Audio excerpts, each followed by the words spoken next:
Hey everybody, welcome to Markets with Bronson. This is Derek Bronson. I just wanted to go over what we saw in the markets today. It was a pretty turbulent day out there if you were checking once in a while throughout. And I kind of wanted to go through the narrative as to the buildup of why we saw all of this turbulence. So back when Comey got fired by Trump, I kind of looked at that one moment and said, I bet we look back on this moment and we realized that that was kind of a turning point. So right when it happened, I felt like we were about to start seeing more and more juicy headlines coming out of the mainstream media. And we remember yesterday or the day before, Fox 5, it came out, they had the private investigator that the Rich family hired to investigate the death of Seth Rich, who was a DNC staffer. He died right in the peak of election season, and the PI was basically saying that he believes that Seth Rich, that there's evidence on his laptop that he had leaked or that he was in contact with WikiLeaks. And we remember back a little while ago, Assange had sort of alluded to the fact that Seth Rich was a source, and everyone's putting two and two together and assuming that he was the leaker of the DNC emails, specifically over about 44,000 internal DNC emails. And the circumstances of his death were quite suspicious. He was shot in the back 12 days before WikiLeaks published these emails. It was deemed a robbery by the DC Police Department, and but all of his valuables were still on his person. He was shot in the back. Just really, really strange circumstances. So 12 minutes after the Seth Rich story dropped on Fox, the Washington Compost dropped the story about Trump leaking national security intel to Russia. And I just think it's really funny how big headlines come in pairs.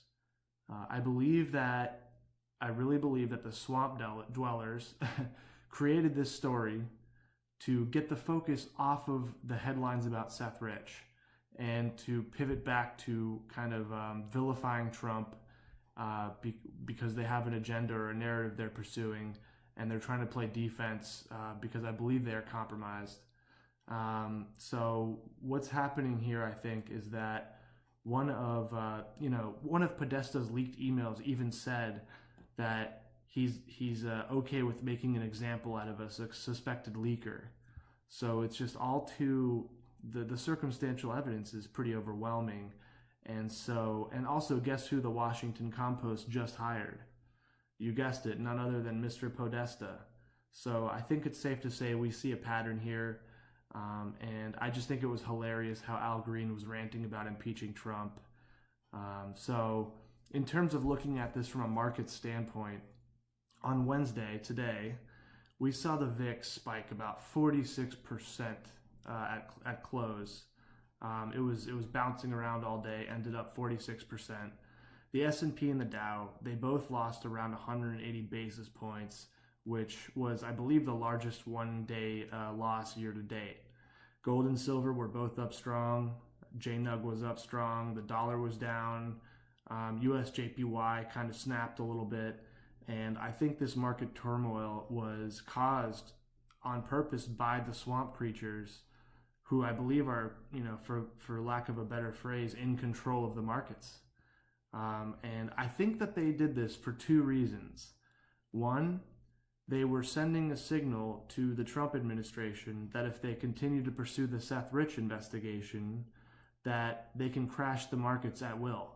And so it's kind of like a hostage situation going on. Also, number two, this gives them a very convenient way to blame Trump for the market to go down, to make their fake news more credible to the casual observer.